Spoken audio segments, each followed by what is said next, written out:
Yo, what's up guys, welcome back, OCG Metagame Breakdown again for the end of August 2017. All the links will be in the video description, Road of the King, again, Yu-Gi-Oh! Organization website, ready for duel as well, and many more, but I'll put all the links in the video description, so if you want more lists, in-depth information again, feel free to check out the lists down below. As the most recent article on the Road of the King website already points out, and here is like the graph, the pie chart, as we see here, not too many changes, although a couple of things caught my attention again, so let's take a quick look. From past weekend, no changes to the current best deck really, yeah, pretty much the best deck in the OCG, and that's still Dinosaurs with or without Yang Zings, or yeah, True Kings or whatever, right? But Dinosaurs, not too many changes about Dinosaurs, but you know that Eater of Millions, that card is becoming more and more like, well, I can't call it a staple, but it's becoming much more popular in the main decks of the OCG players. Again, it's like an instant threat slash out for Danglong, you know, immediately banishes the attacking monster, or you know, the monster that you're attacking face down. So again, that's quite crucial. It's also quite crucial if you're playing against true Dracos, again, banishing your opponent's Ignis Heat or your Dynamite Knight, for example, and very important because the monsters are banished face down, they won't trigger, so your like Dynamite Knight won't get his search effect, and that's kinda very important again, since that was like one of the most, at least one of the biggest advantages of true Dracos, is as soon as you get one on board, like 99.9% of the time, it will always trigger before, you know, your opponent has like an answer for it, or like a kaiju, but you know what I mean. But again, Dinosaurs being the top deck, and quickly followed by True Dracos again, gaining some popularity back in the OCG, but for again, yeah, I think for a very good reason. It's still a very solid engine. Eater of Millions is also being played here in this particular list. It's also Invoked, and that's also something we see here in the pie chart, is Invoked is sitting at, yeah, like 11% third place, but yeah, it's still a very strong list again.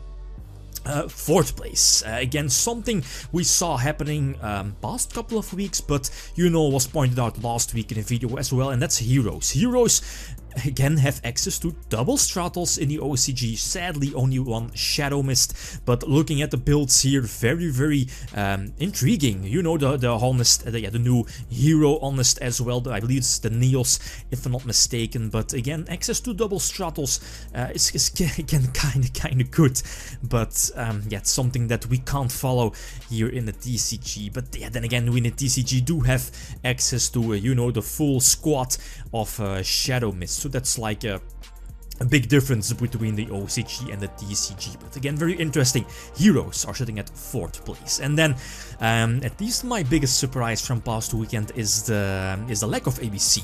They're probably here in like the 16% category of the others. You know, ABCs might be, yeah, are probably going to sit over there, but that's somewhat of a big difference from last week, like the lack of ABCs in the tournament scene. I think the biggest explanation for this is that, well, it's post-nationals, and yeah, people just playing other decks.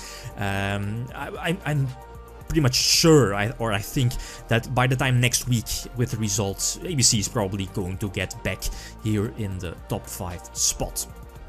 Then, other decks, like a couple of things that caught my attention. First of all, we had Goki Quantums. Okay, that's kind of cool. You know, Gokis are actually kind of good, but the biggest problem of them is they are lacking like that 1 or 2 cards that can put them, you know, over there, like on the top of the whole tier system, you know, of the whole metagame. They already have like all the searches, they also have like an Infinity Launcher, but still they are missing that 1 or 2 cards to immediately put them right there. So Goki, Quantum, that's all fine. Yeah, we see Infernities again popping up, same here for us TCG players. Ah yes, Magibullets. It's like roughly 1 month, you know, with Spirit Warriors released, and Magibullets they're failing. Yeah, they aren't really doing anything in the OCG. Probably, again, biggest explanation is the other decks are just better. And same for Goki's. Magibullets need 1 or 2 extra cards to put them right on top. I think the most obvious card they need is something like Zoodiac Barrage to, you know, get something immediately on the field, not reliant on your normal summon, and then bam, the deck is over there, right on top. But now it misses like a couple of cards to actually be like a very good solid tier 1 deck. But yeah, they're getting their list soon, so let's see what happens. Monarchs, we saw a couple of Monarchs lists popping up past weekend, and they're also playing, at least these most lists that I saw, the Dragonoid continuous spell. You know, it's like the same as the Void, as the I believe it's the Infernoid field spell. It gives you a token, I believe, every standby phase. The Dragonoid field spell kinda does the same. The Dragonoid continuous spell, my apologies, pretty much does the same, but you know the biggest advantage of this is it's like a target to, you know, to get tributed for your true Draco monsters. Also, of course, from Masterpiece to get banished from your graveyard. So a cool tech, also possible, yeah, you can pop it with your Cuirass, but you know, as you see here, Aether is still at 3, same for Stormfort. You know, those 2 very important engine cards is what still makes them somewhat playable in the OCG compared to the TCG, of course. Yeah, we saw Cyber Dragons popping up as well. Okay, very cool, but still, I don't think it was a top, but not a win in one of their locals. And last but not least, Zoodiacs. Yes, Zoodiacs are still, I believe this list was posted on Ready for Duel as well, but I also think, was it Yu-Gi-Oh! Edition Singapore, not really sure.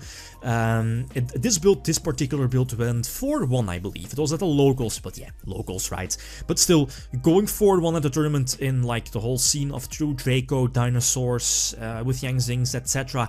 And, you know, Zoodiacs heavily hit with 0 Drancia, or yeah, 0 Trident, 0 Barrage, etc., 0 Broad Bull, and the deck is still doing something.